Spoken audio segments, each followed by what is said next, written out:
Hello dear students, कैसे हो आप। आई होप सब अच्छे से होंगे और आपकी स्टडी अच्छी चल रही होगी। तो सबसे पहले मैं आपको ये वीडियो स्टार्ट करने से पहले मैं आपको बता दूं कि आज मैं आपसे कुछ सजेशन मांग रहा हूं कि आपको किस प्रकार का मटेरियल चाहिए। मीन्स आपको नोट्स ज़्यादा अच्छे लगते हैं या आपको वीडियो लेक्चर ज़्यादा अच्छे लगते हैं या आपको मॉक टेस्ट ज़्यादा अच्छे लगते हैं। सबसे पहले तो आप कमेंट में ये बताओगे मुझे। दूसरी बात ये है कि मैं आज से अपने मॉक टेस्ट स्टार्ट कर रहा हूँ साइंस और मैथमेटिक्स के लिए, और वो मॉक टेस्ट NCERT पब्लिकेशन को ध्यान में रखते हुए बिल्कुल लाइन टू लाइन चलेंगे, जो मैंने चैप्टर्स आपको जूनियर ग्रुप के लिए बताए हैं। रही बात सीनियर ग्रुप की, सीनियर ग्रुप के लेक्चर्स भी प्रोवाइड करवा दिए जाएंगे। तो किसके फ्रेंड सर्कल में या ब्रदर सिस्टर सीनियर ग्रुप का है तो वो भी कल से उनके भी लेक्चर्स प्रोवाइड करवा दिए जाएंगे, तो वहाँ से वो पढ़ सकते हैं। दूसरी बात ये है कि आप अब ये मॉक टेस्ट करोगे तो उस मॉक टेस्ट को आप साथ साथ मेरे आंसर बताने से पहले अपनी नोटबुक में करके देखना, और आपको ये पता चल जाएगा कि आपको कितने हद तक आते थे। फिर उसके बाद मैं करवाऊंगा, वो आपको कम्प्लीटली राइट कर लेने हैं। राइट करने की रिक्वायरमेंट भी नहीं रहेगी, क्योंकि मैं आपको हमारे टेलीग्राम लिंक से जुड़ जाइए आप, और वहाँ पे मैं आपको PDF फॉर्म में नोट्स प्रोवाइड करवा दूँगा। दूसरी बात ये है, इसके अलावा NCERT आपको पढ़ने की जरूरत है ही नहीं। इसके अलावा अगर आप चांद कर लेते हैं, चांद पब्लिकेशन जो लखमीर सिंह की लिखी हुई है, राइटर उनके लखमीर सिंह, तो उसको अगर आप कर लेते हैं तो आप अपने आप को इवेलुएट कर पाओगे कि आप किस लेवल पे हैं। तो NCERT मेरे साथ करिए, मैं आपको कंप्लीटली करवा दूंगा। इस वीडियोज आपको प्रोवाइड किए जाएंगे अल्टरनेट, जैसे साइंस मैथ इस तरह, और जो साइंटिस्ट हैं उनकी लाइफ स्टोरी कभी भी रैंडमली डाली जा सकती है, उसका कोई इश्यू नहीं है, क्योंकि वो आपको जस्ट फोकस ही करनी है, ना तो उसको ज़्यादा माइंड में रखना है, क्योंकि आपको VVM में ही काम आएगी, बाकी कहीं आने नहीं है। लेकिन जो लेक्चर्स यहाँ प्रोवाइड किए जाएंगे वो आपको ओलंपियाड्स में भी काम आएंगे। आज आपको 20 क्वेश्चन करवाऊंगा। उन 20 क्वेश्चन में जो आपको MCQ प्रोवाइड करवाए जाएंगे उनमें आप कितना स्कोरिंग करते हो, तो आप चाहे तो अपने कमेंट बॉक्स में डाल के बता सकते सर मैंने इतने स्कोर किया। तो सबसे पहले स्टार्ट करते हैं फर्स्ट क्वेश्चन से। Cotton fibre is obtained from which part of plant. Cotton का जो फाइबर होता है वो किस पार्ट से, प्लांट किस पार्ट से ऑब्टेन किया जाता है। तो अपना आंसर आप टिक कर लो, और इसका आंसर रहेगा फ्रूट। इसका आंसर रहेगा बेटा फ्रूट। और फ्रूट को मतलब यहाँ पे हम कॉटन बॉल्स बोलते हैं, जो ग्रीन होते हैं, जब वो मैच्योर हो जाते हैं वो ब्रस्ट होकर के उसके अंदर से क्या निकलती, कॉटन निकलती वाइट की, उसके अंदर क्या होता है सीड होता है। तो इसका आंसर आएगा फ्रूट। मैं आपको ये सारे MCQs विद थ्योरी करवाऊंगा। लिख मैंने पहले इसलिए लिए टाइम ख़राब नहीं हो, वेस्ट ना हो।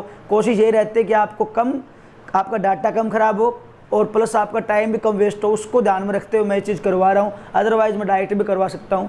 नेक्स्ट है the process of separating cotton seeds from cotton fibre is called. Cotton fibre से कॉटन सीड को अलग करने वाले प्रोसेस को क्या कहते हैं। तो आप अपना आंसर मार्क कर लो। इसका आंसर रहेगा गिनिंग। जब कॉटन की बॉल्स मैच्योर हो जाती है तो उससे हम अपने घर पे या फिर लेके आते कॉटन को कलेक्ट करके, तो जब उनको हम इंडस्ट्री लेवल पे देते हैं तो वो उससे सीड निकालते हैं, और उस सीड को बाहर निकालने बोलते हैं गिनिंग।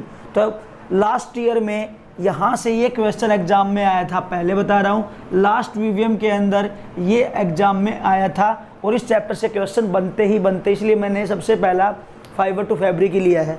नेक्स्ट पॉइंट आता है, नेक्स्ट क्वेश्चन नंबर 3 है विच soil is the best for cultivation of cotton. Cotton को कल्टीवेट करने के लिए कौन सी सॉइल को बेस्ट माना जाता है। तो इसके लिए जो आंसर रहेगा वो रहेगा ब्लैक सॉइल। आपको पता होना चाहिए। आप आंसर हाथों हाथ कर लें, टाइम मिनिमम दे 20 सेकेंड 30 सेकेंड में आप हर क्वेश्चन करना पड़ेगा, यूँ मान लो करना ही पड़ेगा आपको। उसके बाद आता है jute fibre is obtain from which part of plant. तो जूट फाइबर है वो प्लांट के कौन से पार्ट से ऑब्टेन किया जाता है। तो आपको पता होना चाहिए स्टेम से, स्टेम। अब jute plant is cultivated during which season. कौन से सीजन में जूट प्लांट को कल्टीवेट किया जाता है। तो ये आपको टिक कर लेना है। आंसर रहेगा रेनी सीजन में। जब रेनी सीजन होता है, बारिश के टाइम में जूट प्लांट को कल्टीवेट किया जाता है। तो नेक्स्ट जो क्वेश्चन रहेगा वो रहेगा अपना 6 नंबर क्वेश्चन है, वो देखो। Process of keeping jute stem immersed in water. Process of keeping jute stems immersed in water for fabric extraction is called। समझो इस चीज़ को। हमने जूट के प्लांट को कट किया, उसकी स्टेम कट की, उसको पानी में डिप किया, तो keeping jute stems immersed in water, water में इमर्स करना for fabric extraction is called, उसको क्या बोलते हैं? तो याद कर लो, उसको बोला जाता है रीटिंग। एक रीटिंग होता है, एक रीलिंग होता है, फ़र्क है दोनों में। रीटिंग्स जूट में किया जाता है, रीलिंग सिल्क में किया जाता है। याद करना है, रीटिंग जूट में होता है तो रीटिंग होगा। अगला आता है process of extracting jute fibres from jute stem is called, जब हमने पानी में डिप कर दिया उसके बाद उसको अलग करना क्या कहलाता है? तो उसको कहलाता है स्ट्रिपिंग। क्या कहलाता है वो? स्ट्रिपिंग। समझो इस चीज़ को। हमने स्टेम कट की, स्टेम कट करने के बाद उसको जूट को पानी में डाला, तो पानी में डालना, इमर्स करना रीटिंग कहलाता है। और इमर्स करने के बाद जब सनलाइट गिरती है तो उसके ऊपर जूट का फाइबर बाहर निकल आता है और उसके स्ट्रिप्स को निकालना स्ट्रिपिंग कहलाता है। तो ये रहेगा स्ट्रिपिंग। नेक्स्ट है अपने पास सिल्क वॉर्म्स। 8 नंबर रहेगा silk worm which are use to obtain silk fibre feeds on, जो सिल्क वॉर्म यूज किए जाते हैं सिल्क फाइबर को ऑब्टेन करने के लिए, वो किस प्लांट के ऊपर फीड ऑन करते हैं? तो वो आंसर रहेगा, आप अपना टिक कर लो, और आंसर उसका रहेगा मलबरी प्लांट। मलबरी का जो पौधा होता है उसके ऊपर रहते हैं, वहाँ से वो अपने एग्स ले करने के बाद ऐसे लार्वा, प्यूपल स्टेज, अलग अलग स्टेज आती है, वो बताऊंगा आगे, और उस प्रकार से वो सिल्क बनाते हैं।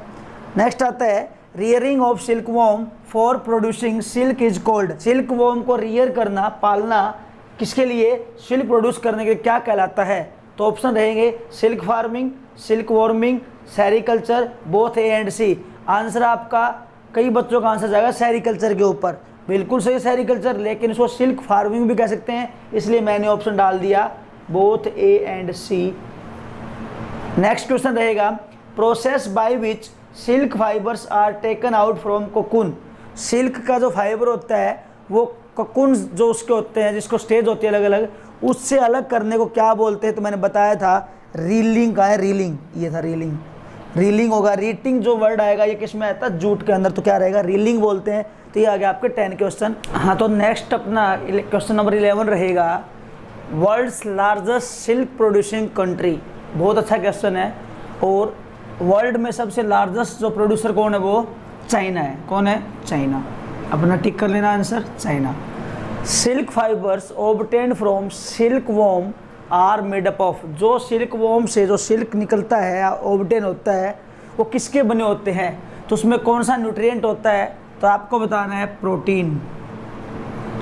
नेक्स्ट आता है correct sequence of life cycle of silk moth, जो सिल्क ऑब्टेन करते उस टाइम जो सिल्क मोथ का लाइफ साइकिल होता है वो कैसे सीक्वेंस में रहता है? तो आपको इसको चारों का आप ध्यान से समझो। तो सबसे पहले आपको बताता हूँ, वो एग्स ले करता है, तो एग्स इसमें भी है, इसमें भी, इसमें भी, ये तो हट जाएगा। तो इन तीनों में इसको एक होगा। एग्स के तुरंत बाद सिल्क वॉर्म बनते, ये भी सही है, ये यहाँ तक भी सही है। उसके बाद सिल्क वॉर्म के बाद कोकून बनता है, और जिस कोकून को गर्म पानी में डालने के बाद उसकी डेथ, मतलब मर जाता है वो, और वहाँ से अपने क्या मिलता है?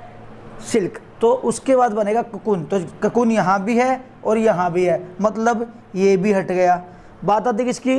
कोकून के बाद क्या मिलता है? सिल्क मिलता है, मोथ। तो पहले क्या मिलता है? मोथ मिलता है। तो अपने को क्या मिलेगा? मोथ। तो अपना राइट आंसर होगा this one.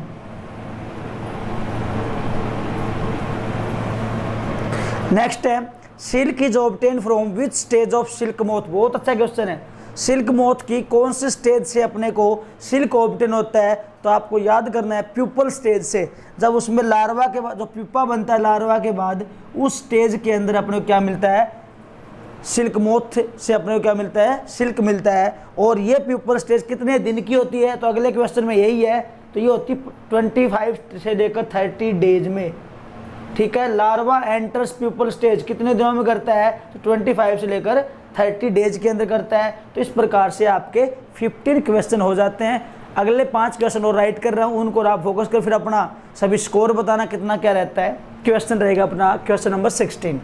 Yarns are made of thinner strands called, जो यार्न्स बनाए जाते हैं पतली पतली स्ट्रैंड्स के, उनको हम क्या बोलते हैं? तो उनको हम बोलते हैं फाइबर्स।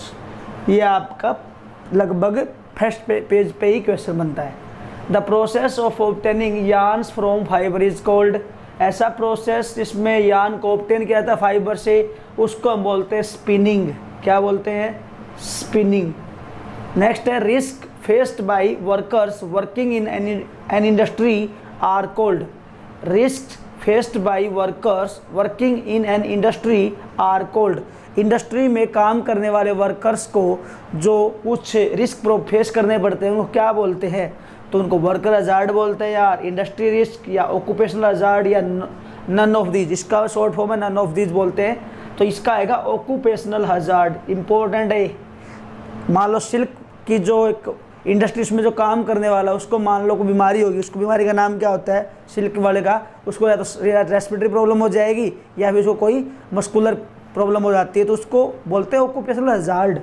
नेक्स्ट आता है occupational hazard faced by worker in the silk industry. तो मैंने अभी बता भी दिया। तो उसको शॉर्ट डिजीज नहीं होता, याद करो ये डिजीज होता है वूल इंडस्ट्री में। मस्कुलोस्केलेटल डिसऑर्डर होता है, रेस्पिरेटरी डिजीज होते हैं, तो बोथ बी एंड सी। तो ये आएगा बोथ बी एंड सी। याद कर लो, सिल्क इंडस्ट्री में काम करने वाले को जब वो खड़े रहते हैं तो उनके मसल्स में क्रैम्प आ जाता है, पेन फील होता है और उनको स्केलेटल प्रॉब्लम हो जाती है, उनकी हड्डियों में कुछ प्रॉब्लम क्रिएट हो जाती है। और प्लस उनको रेस्पिरेटरी डिजीज जो सिल्क होता है उनको या नोज़ के थ्रू रेस्पिरेशन में प्रॉब्लम क्रिएट करता है, तो लंग्स पे इसका इफेक्ट पड़ता है, तो क्या आएगा? रेस्पिरेटरी प्रॉब्लम भी हो जाएगी। तो इसलिए आएगा both B and C. Identify the correct sequence. इनमें आपको करेक्ट सीक्वेंस पता नहीं, मैंने 2 ऑप्शन दिए हैं क्योंकि इन दोनों से इसका आंसर बन जाता है। तो आप सोचो कौन सी सीक्वेंस आनी चाहिए। तो आपके हिसाब से फाइबर, यार्न एंड फैब्रिक, ये इसकी सीक्वेंस सही रहेगी। तो ये अपने 20 क्वेश्चन थे। आप कमेंट में डाल के ये बता सकते हैं आपके 20 में से कितने सही हुए।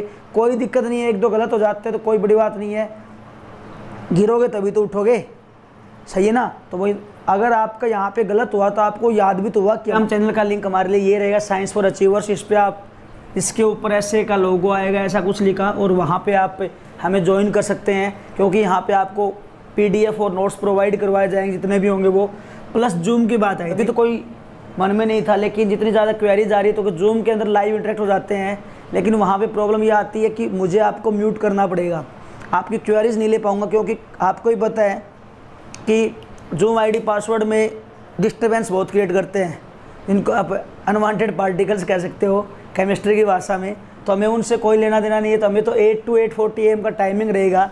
21 सितंबर से आपको प्रोवाइड करवा दिए जाएंगे जूम IDs वगैरह, सब टेलीग्राम पे होगा। वेंकटेश बापू जी केटकर की लाइव स्टोरी के लिए बहुत सारी क्वेरीज आई हैं, अभी आपको प्रोवाइड नहीं करवा सकते क्योंकि मैं आपको बुक्स ला के प्रोवाइड तो करवा दूँगा, लेकिन जिस प्रकार से उन्होंने जिस मैटर को जो VVM चाहती है वो चीज़ हमें दें तो बेटर है।